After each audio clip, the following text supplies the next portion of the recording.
Welcome to the Daily Editors podcast, a podcast that reveals, reviews, and looks at pertinent issues that is affecting Kenya, Africa, and the whole region. And of course, today I'm privileged to host two gentlemen and another gentleman on phone. Of course, our standard group editors and reporter, Ndungu Gachane. Can you introduce yourself, Ndungu Gachane? I'm here, Ndungu Gachane, Yes. Political reporter. Yes. I'm ready to discuss the current events. Okay. Asante. Karibu sana Ndungu. And we move to Alex. Yes, Alex Kiarie. I'm in charge of health and science. Yeah. My desk basically deals with, apart from health and science, of course, matters to do with climate action and gender issues. But beside that, I'm also a keen follower of geopolitics, Yes, you are. international matters, and just stuff that happen around us as a continent and as a country. And of course, thanks, Alex. And of course, let's introduce Professor Didier Bitaki. He is on phone. Prof, please introduce yourself and tell us what is the current situation in Congo, DRC. Thank you. Thank you, the journalist. I'm Professor Didier Bitaki, an expert on defense and security matters in the Great Lakes region. Yeah. I'm from Kinshasa, Democratic Republic of Congo, from where I'm responding to your questions. Yeah. The situation currently in the Democratic Republic of Congo is like two different things.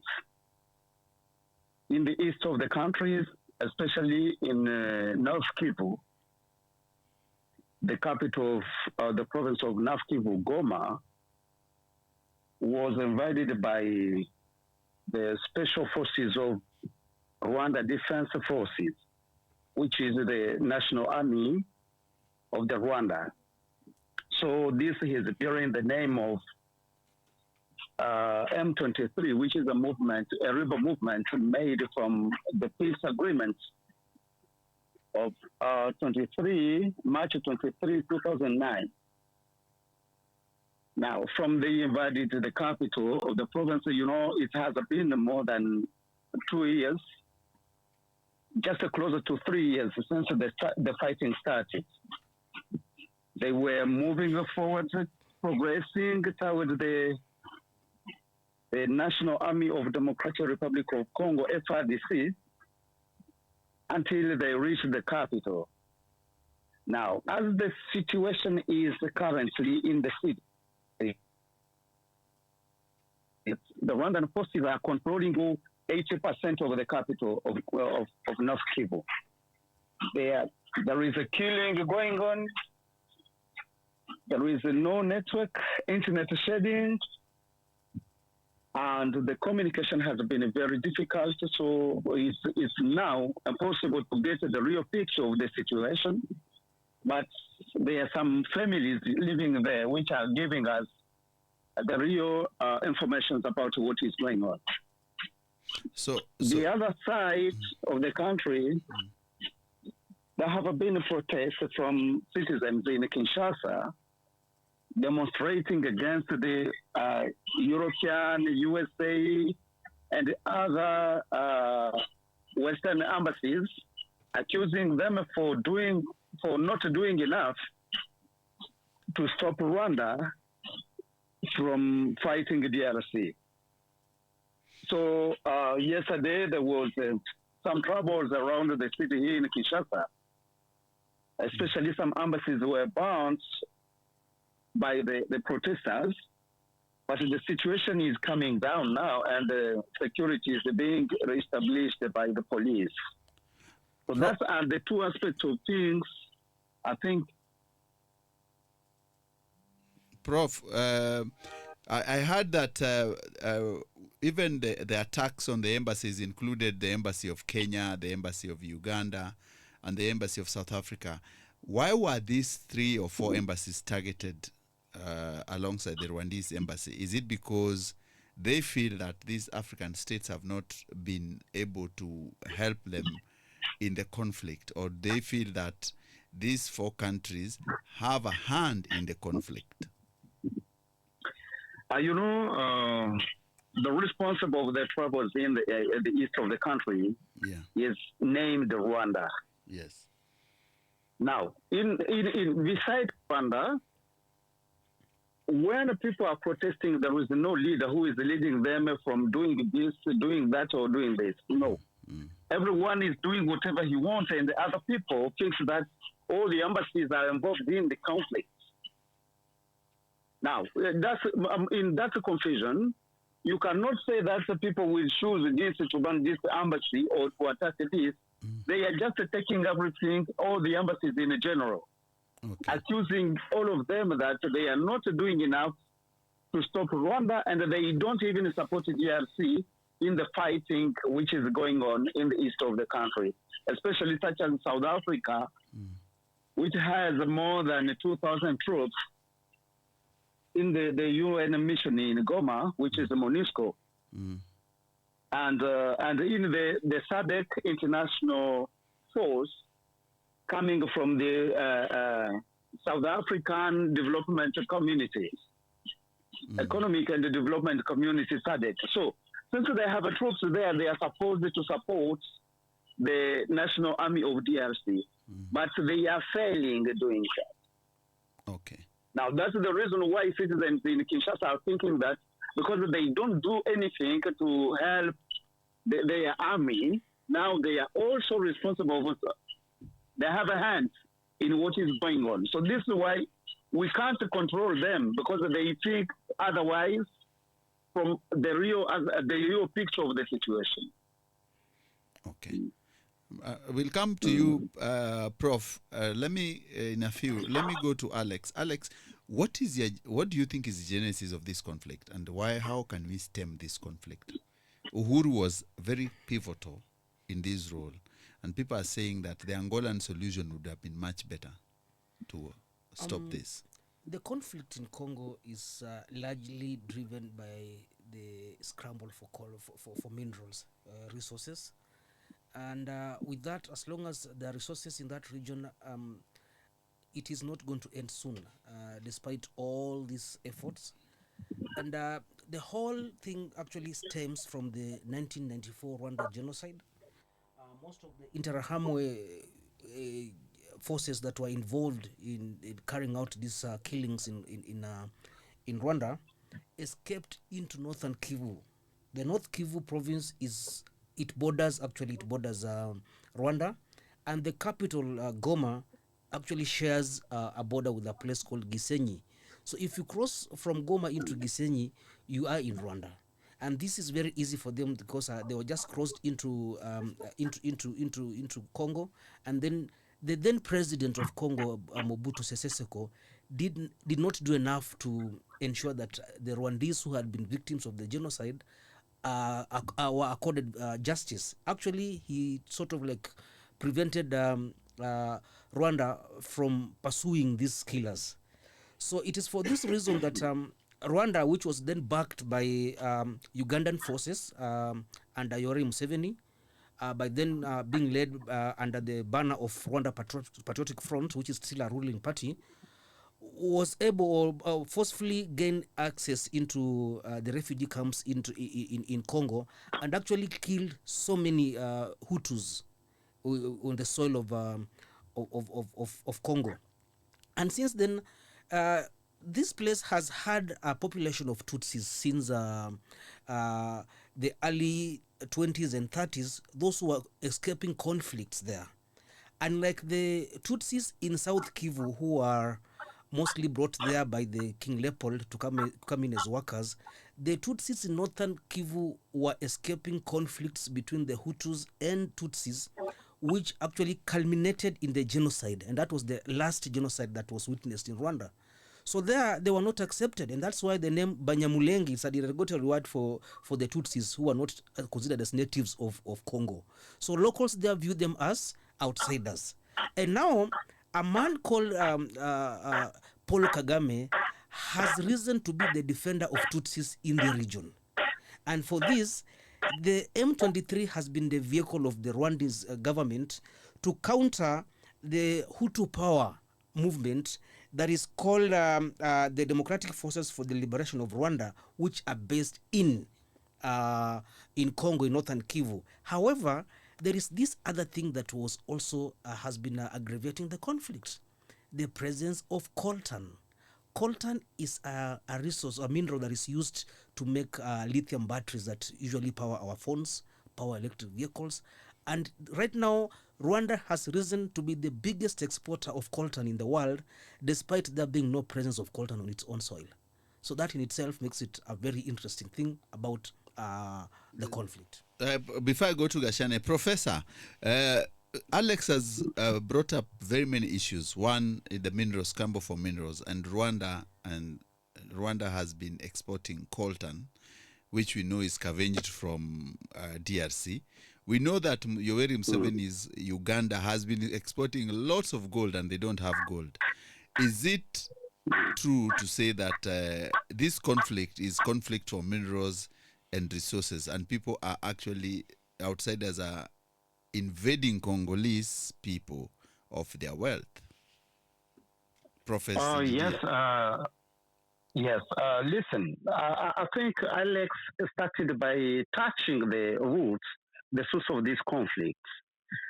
In fact, the source of this conflict is only Rwanda. It's a Rwandan conflict which doesn't have anything to do with the DRC. Why? Because Tutsi citizens of Rwanda are not Congolese. Most of them are not Congolese. Hutu are not Congolese. Yes, in fact, there are some Hutus around the border because this province of Rubavu, which shares borders with the DRC. This side of the DRC, there are some Hutus that fled the fighting in 1959 before the independence. And after the independence, they were supposed to be known as the Congolese. And DRCs at that time accepted that those people that were met by the independence in the side of DRC should remain Congolese. We can accept that. But the fact is, there are some Tutsis that were living, they fled the fighting in Rwanda, that came in the east of DRC and they stayed there as refugees. Then in 1994, when the RPF come to power in Rwanda, all those Tutsis returned back to Rwanda as Rwandese. And they even left the DRC by saying officially that we return in our country because we've taken the power, and then we can live there because it's our country. There is no need for any one of them to stay in DRC. In 1996, President Laurent Kabila, when he led his Alliance for Democratic Forces for Liberation of Congo, when he came, he had entered troops. Now, those young men that went to Rwanda to support the RPF coming to power in Rwanda, they were recruited again to come back to DRC to accompany Laurent Kabila so that to take power in DRC and see how this issue of Rwandan refugees, the Hutu refugees, could be addressed military. They were, most of them, about 3 million of them were killed between Goma and Kisangani. I know, I don't think you've forgotten the story of Tingi, Walikale, Musenge. That's where they were killed by the Tutsi. And these Tutsi were supposed to return back to go back to their country after having supported Mr. Laurent Kabila, but they refused. The reason why they rejected all the proposals that were made to them so that they go back to Rwanda was this issue of coltan. Because after the discovery of coltan and in the world there was a shortage of coltan, so they said no. The reason where this mineral, particular mineral, is located is in North Kivu, South Kivu, Maniema, and Tanganyika. And those places were under their control. They said, we can't leave this side. Then Kagame started exploiting, signing a contract with international organizations and companies to start exporting the coltan from that side. That's the reason of the beginning of the Second War in the DRC. Now, due to the fact that Kagame succeeded to build his economy and his country using these minerals, then he is using as excuse this question of FDLR, which is Democratic Forces for Liberation of Rwanda. He said, no, I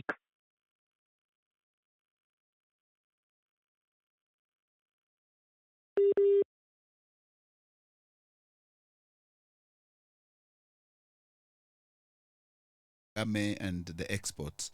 2000. Yes. But Kagame uses this, Proceed. Kagame used this excuse of the presence of this FDLA that they are the source of the problem because they are threatening the security in Rwanda while they have never attacked the Rwanda.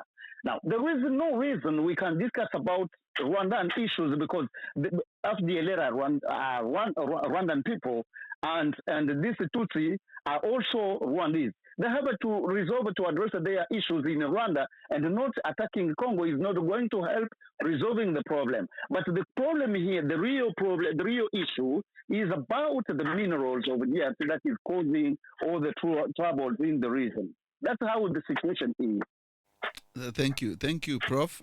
Alex, you wanted to add on something? I just wanted to add on something because when you talk about the FDLR being Rwandese, and of course we know very well that President Mobutu Sese Seko did not acknowledge the fact that some of the killers who were behind the genocide in Rwanda actually infiltrated this FDLR. That aside, I might be a bit controversial on this, but I would like to raise that issue of Uganda because I don't think Uganda is a very innocent player in this. I recall very well during the Second Congolese War, I think in 2002 and just after, when Rwanda beat Uganda to a war in North Kivu, Ugandan forces returned and hived off the province of Ituri from the larger Oriental province.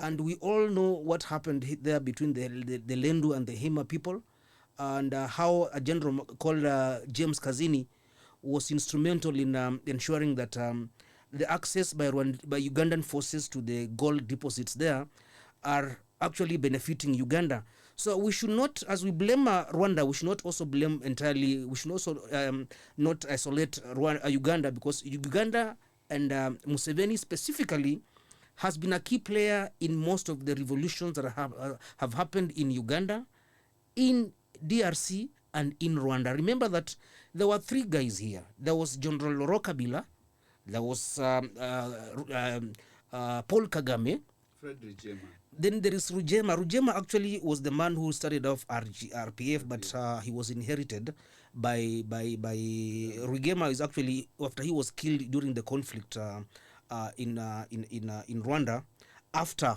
RPF launched the war in 1990. He actually had a man called Kagame, who was then the intelligence chief in Uganda, now go and take over RPF. So Rugema had been there, and he was known to be a very sober person. But now Paul Kagame, after he was backed by Ugandans to take over Rwanda, there was a pact that they back Laurent Kabila, who was not actually a Tutsi, he was a Luba, to take over the country. Then they agree on how they're supposed to be sharing resources, but there was a fallout, and this is what led to the killing of Laurent Kabila. And then after that, they installed his son, Joseph Kabila, who has also been a very key player in that. However, the truth of the matter is that this is a Congolese problem. And the failure and the resurgence of M23 was as a result of the failures that have been seen in the current president of Congo, Félix Tshisekedi. He had promised to deal with the M23, and he promised his electorates, and that's how he was voted in. However, he has been unable to contain the M23 due to the corruption in the army, in the Congolese army, and the failure in the systems within the eastern region. And this in itself has led to Rwanda to become more emboldened and even defy, because they have to sustain the exports of this coltan, and at the same time, not just coltan, even in the province of Lualaba, there is a presence of Congolese, of Rwandese over there, and some other foreign entities that Professor can talk about as a response to this. Because I know that there are some Western countries that have very huge military bases in Lualaba, and we know even Walikale itself who controls it. So maybe you can tell us about that. No, just before Professor comes in, I want to bring in my good friend Ndungu Gachane. Ndungu, you remember that Uhuru was at the key, one of the key players when he was talking about peace talks. Yeah, what is the solution for East African states in this conflict? We have realized that one of the main issues contributing to these conflicts is minerals.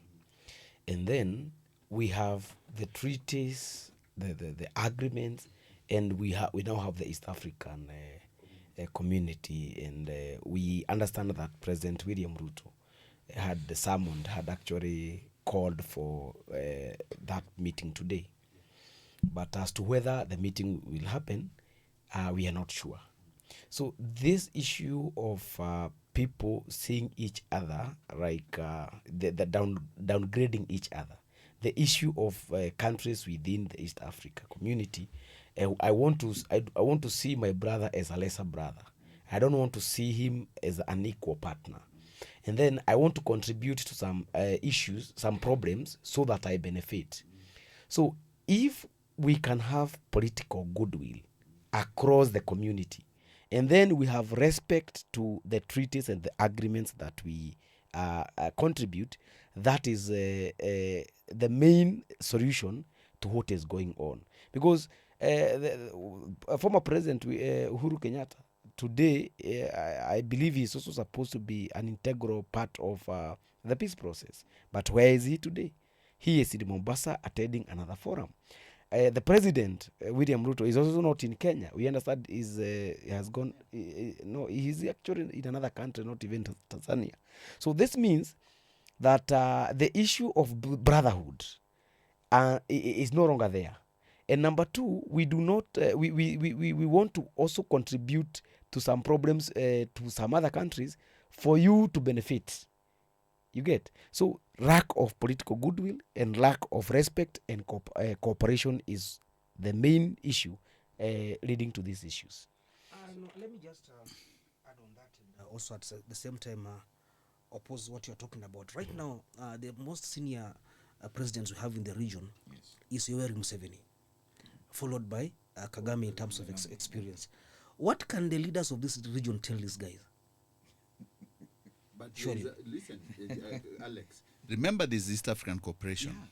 Yeah. And East African Cooperation stipulates the rules of engagement between these countries under common markets, common territory, and businesses, and also how the citizens are supposed to relate with each other. You've seen Kagame has been accused severally by Felix Tshisekedi, the president of the DRC, on the issues when they meet during East African community sessions, saying that you are sponsoring war in my territory, yet you are pretending to be my friend. And this one now we bring the Prof to it. How can East Africa community be a key player in conflict resolution? Prof Didier. Yes, but at least before responding to that question, I want to correct something which happened here. Because Alex said President Tshisekedi promised that he would be dealing with the M23 or working together with them or responding to their requirements. I think that is not good. It's not true because me, as I'm speaking here, I was one of the negotiator of the peace agreement which led to M23. We discussed that in Nairobi before repatriating the negotiation to Goma under the facilitation of President Benjamin Mkapa for the African Union and Olusegun Obasanjo as the facilitators for the United Nations. We discussed and we addressed this matter of M23. In the peace agreement, it was clearly written that they should be integrated into the National Army of DRC. And Kabila, during his mandate, did that. he even given them 6 generals in the army and all their troops integrated in the army. There was no reason for them coming back again and say that we are claiming that this peace agreement was not respected. Tshisekedi is an innocent in that. He doesn't know what was agreed in Goma. Secondly, among all those people that are leading M23 today, none of them was there while we were negotiating the peace agreement. And they even was not these members that are saying, oh, we are claiming that this peace agreement has to be implemented. Nobody among them, those who are in Bunagana and that have taken off Goma, none of them was there. So there is a manipulation which the government of Rwanda is using to convincing people that because there are some refugees that are in Rwanda, which Congolese government refused to receive from them and maybe finding them a place where to live. So he is fighting for defending those people. That's the main excuse which is using the government of Rwanda, which is not true because all the Tutsi that ran away from DRC because of the fighting have came back by themselves. Nobody is taking care of them, or nobody is harming them or threatening them. We have a Banyamulenge in the South Kivu. They are there. Nobody is touching them, and they are under the government security maintenance. But why only these people that that have taken Goma are the ones that are claiming that they came to protect the Tutsi? If the matter is for Tutsi, why not looking for a way of discussing with the government and say, oh, these are the families from DRC? I was a member of the commission that went to Rwanda in 2009, while the CNDP was claiming that we have 50,000 families of Tutsi in Rwanda. But we went there, we only see 74 persons. Those 74 people were from Bukavu because they were families of Jules Mutebusi who were fighting in Bukavu area before in 2004. Now, we didn't see anybody there in a camp. Now, refugees from Rwanda, refugees from Tanzania, from Uganda that are coming back to their countries, meeting their land have been already distributed to other Rwandese. Kagame needs to find a space where to place them because Rwanda is full of people and they no longer have a space.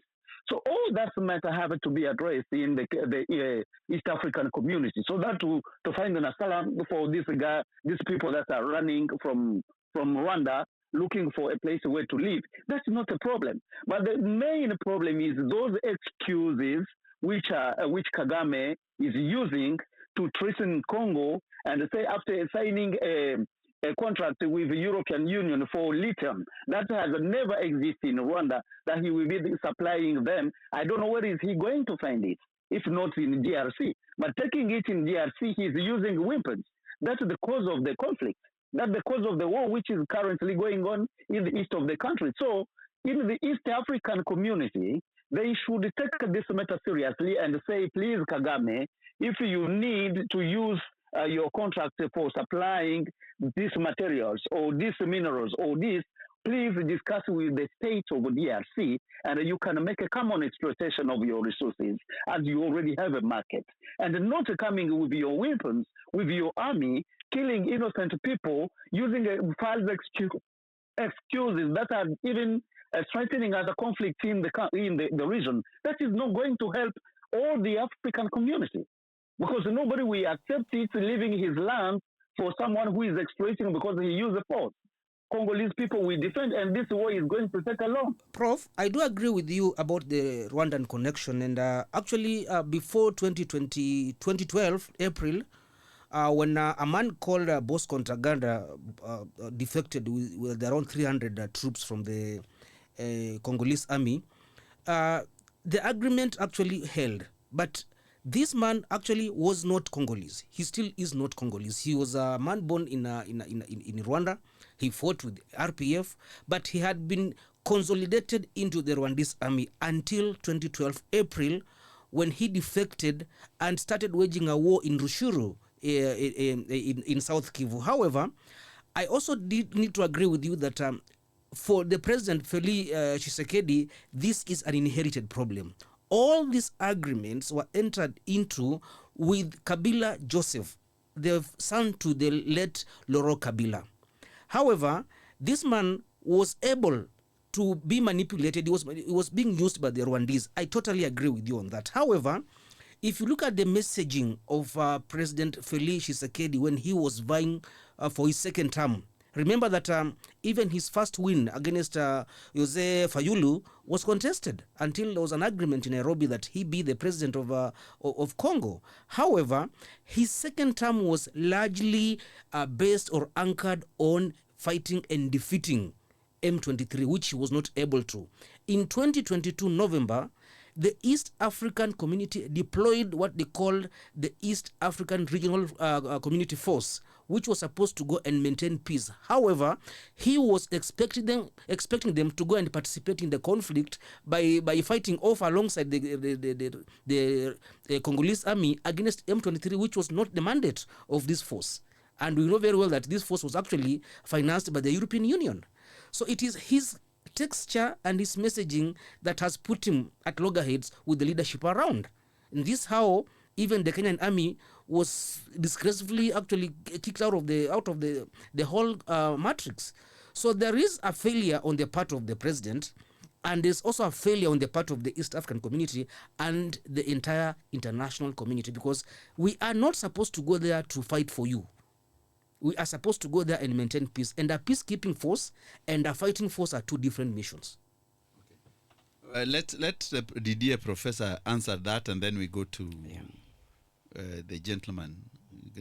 Prof, do you have any rebuttal to Alex's assertion that President Feli Tshisekedi inherited a problem that the magnitude is so big that he cannot deal with, and that he needs maybe the East African community to step in?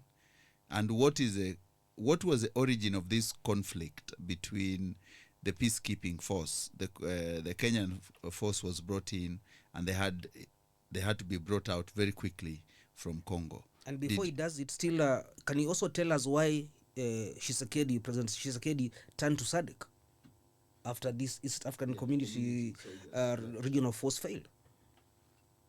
I wanted to make things clear here. Of course, I agree with Alex for this allegation of saying that the East African regional forces came to support peace, okay, and not to fight against any of the involved parties in the conflict. That's correct, because at the international level, in a resolution of conflict, there are two things we have to make a difference between. The first one is, if a country calls for another for support, as two countries, two states, you can use their troops in any fighting and resolve your problems. That's the first aspect. The second aspect is a regional mechanism that can use their forces to support a legal established government. That's another aspect. But in this whole region of East African community, Tshisekedi went there. They proposed to Tshisekedi to send a force that came to maintain peace. That's a peacekeeping mission, which is not a fighting or defensive or offensive mission. They couldn't fight. And that was the wrong interpretation which made Mr. Tshisekedi toward this force. They were supposed to withdraw themselves because the DRC president expectation was not what was exactly the mission assigned to this troop. That's correct. But in this war matter, you cannot say that Tshisekedi failed. No, he didn't fail. He was in a campaign saying he will fight Rwanda. That's a political campaign which I don't know any leader can use. But the fact is that the origin of this M23 doesn't not depend with Tshisekedi coming to power. No, it's even not from Kabila. It's Rwanda, Paul Kagame, because those guys, Bertrand Bisimwa and his mates, were supposed to be in Uganda. But Uganda sent them back to Rwanda to respond to Rwandan government demands that they have to go there to start a new faction of rebels to start fighting in the DRC and take over some spaces where they can keep exploiting resources. All the issues is turning around minerals, not what people are telling Tutsi, Hutu. I have some friends, Professor Francois Ruchokoza, who is a Tutsi. He is in Goma. He refused completely that he can't admit, he can't rejoin the M23 because it's not a Congolese movement.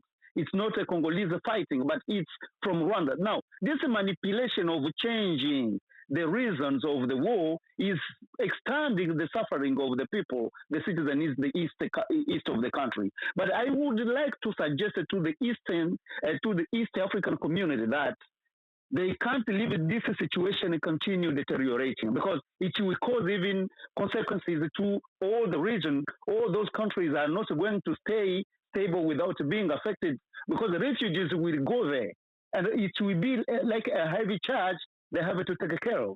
But at this time, there is no reason that they have to keep quiet and see the situation deteriorating. Tshisekedi has already decided that he won't discuss with anybody. Prof, remember that I do agree with you that there was some aspect of an oversight issue about the deployment of that East African Regional Community Force, because even in that force we had Rwandese and Ugandan forces as part of the force. So clearly there could be something that we can do as a region, but not when it's involving the players and the contestants in the whole conflict. I think, Alex, you've captured it. Prof, thank you very much. I think you've really given us what we really needed to hear from the ground, and your expertise in that conflict resolution and peacekeeping mission in DRC is that's immense wealth. We will come back to you for closing remarks, but for now, I want to go back to my friend Ndungu Gachane because he's not spoken much. Yeah, if you look at the situation on the ground, and the people are saying that the Congolese problem can be solved by the Angolan solution. And number two, they're saying, you remember President Uhuru Kenyatta has been at the forefront of trying to quell this conflict. What stake does Kenya have in the whole of this mess? You see, when there is fight in your neighborhood, if you do not act, if you do not assist, that problem will automatically pour to your house. Now, Kenya is standing in a very precarious situation because, number one, the issue of, and I think the professor has talked about it, the issue of refugees. If there is fight in DRC Congo, those people may come here to seek asylum. That is number one. Number two, a very important aspect of Azimio leader Raila Odinga's African Union Commission chairmanship bid. Now, and you remember, as we talk about it, we know that President Ruto is the chairman, is the chairperson of the EAC. Now, how he deals with this situation, his success or failure will automatically reflect on how Raila Odinga, who is Kenya's candidate, and to an extent, East African communities candidate for AUC. And remember, the elections are due to, they are about to be held on, I think next month. Yes, February 15. How many days from now? 15 days. So how President Ruto deals with the whole situation will not only affect Kenya, but it will also affect its candidate for AUC.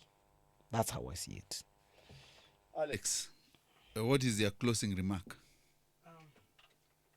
I think the whole conflict in that country will continue until an entity with a big whip walks into or wades into the issue and compels Rwanda and its allies to pull back to their lines and ensure that they respect the territorial integrity of their neighbor. And beyond that, it will also need a lot of changes and shifting of mindsets around our old reliance on electronic gadgets, because if at all, and I'm not saying that this conflict should continue, if at all Congo is allowed to tax the minerals that come out of it, some of us may not be able to afford some of these gadgets that we normally walk around with, the mobile phones, the electric vehicles and everything. And there should be that aspect of enforcement of all the laws that have been put in place, international laws, when it comes to mining and distribution of blood resources, which are actually aggravating the situation on the ground, and at the same time fueling competition in AI and all these other sectors that we now depend on as a global community. And more importantly, there should be that understanding that Rwanda can actually benefit more from a peaceful Congo, and the same with Uganda, without necessarily aggravating and killing innocent people.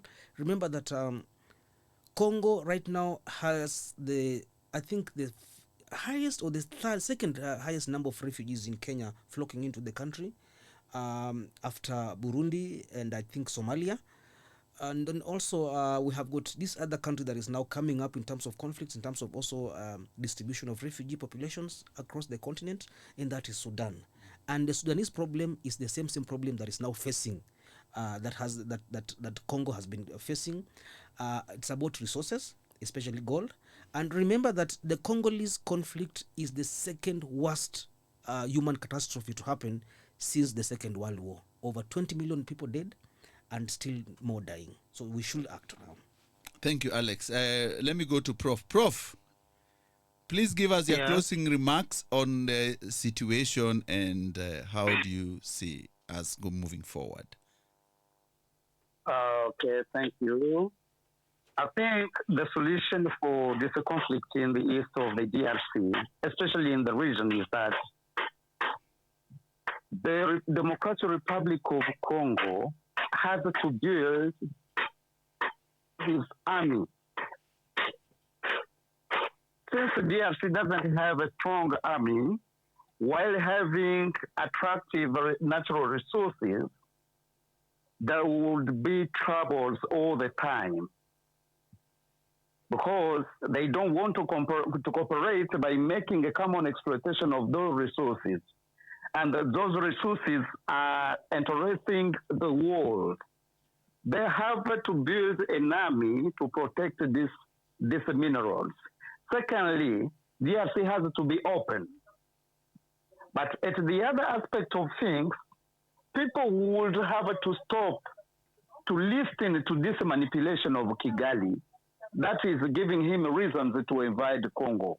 Because there is no reason, nothing can be based on a peace agreement which was signed between Congolese and a foreign country come and say, I want this agreement to be implemented. Means this movement, which is called CNDP M23 or any other name they have, were not real rebel movements, but they were Rwandan deployment of his forces, giving them a name in DRC to protect his interest and not the way people are thinking about.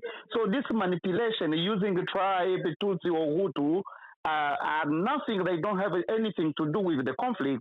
We have to resolve it between DRC and Rwanda. That's how the situation is.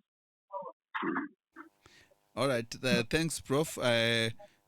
Alex, maybe you'd get us someone from Rwandese embassy to reply. Because there are so many accusations that are now being leveled against Rwanda. Yeah. There's that need to have a voice from Rwanda. But remember that the president of Rwanda has also spoken about M23, its origin and the reason of its existence.